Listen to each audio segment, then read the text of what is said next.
Hello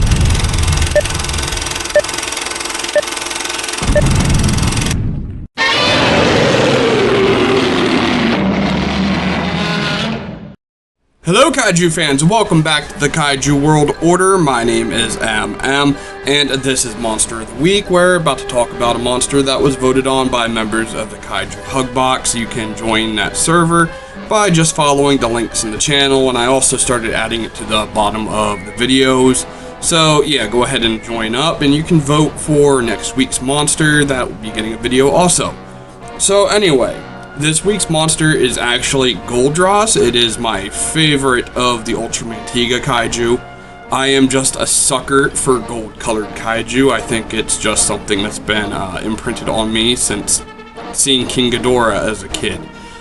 Golden monsters destroying cities is just awesome visuals. So, what is Goldras? Goldras appears in episode 36 of Ultramantiga, and it is, for lack of better terms, a Time Lord in a kaiju body. This thing just travels the universe through the space-time continuum and just decides to wreak havoc whenever it wants to. It has never actually come back in its full power. I do want to mention King Goldras from Ultraman Mebius and the Superior 8 Ultra Brothers movie from, I believe, like 2007, I think it came out.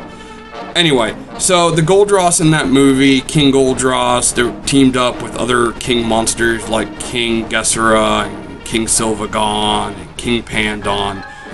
But these monsters were all very, very much inferior to the originals. For example, Goldras was just turned into a fire-breathing monster who just exists to get his ass kicked by the heroes at the end of the movie before parts of it are just combined into Giga Chimera.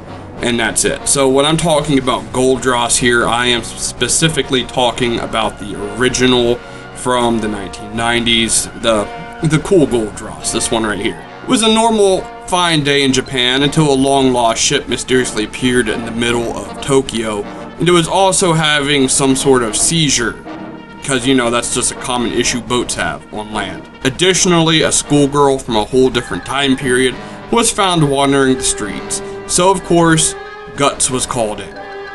Then a monster appeared. It was Goldras. Magnetic fields across the globe began to change, including the famous Bermuda Triangle.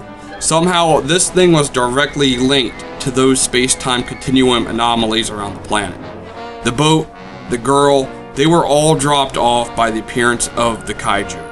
Meanwhile, while babysitting the out-of-time schoolgirl, one of our trusted soldiers of fortune began to develop feelings for her. Aww. And they say kaiju stuff is all about giant monsters and violence.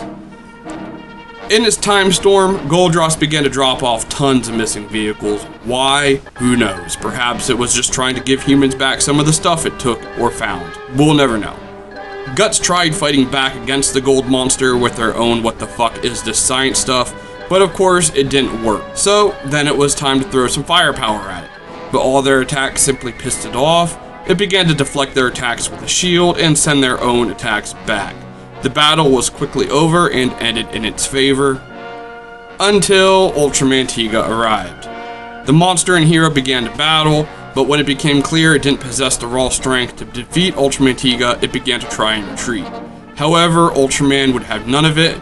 He transformed into his power mode, and he pulled it back by its tail and continued to land every attack he possibly could. However, not even Tiga's ultimate finisher attack was able to stop it, and it was simply deflected. The Titans continued to battle. As Guts began to analyze Goldras' powers, they discovered its horns were the source of their power, and as Tiga held him, Loverboy fired at just the right moment to destroy the horns. Goldras was instantly weakened and now unable to generate that pesky shield. Tiga fired his Soldier Ray once more, finally destroying the Time Lord. And as for the boats, the jets, and everything else it brought, they turned to ash. And for Loverboy's schoolgirl, well, she appeared to have just turned to dust too. So, bittersweet endings for everybody there. But the episode itself is pretty cool. The effects are great, the battle's great.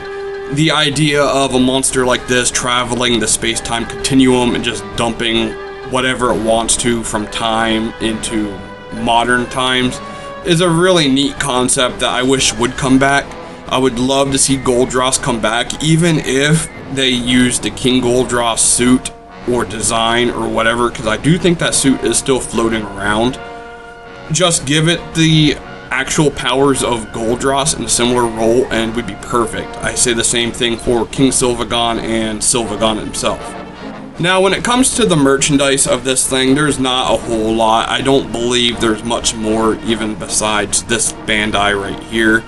I think it has like 2 different colorways. I don't know. I was actually just fortunate to get this several years ago on an eBay store for like, I think 15 bucks or so. So they're not hard to come by if you really like Goldras. And then for how it would actually fit in a different kaiju universe, we're just going to drop Goldras in, say, the Heisei Godzilla universe right now. His shield is his best chance of defeating any heavy-hitting monsters.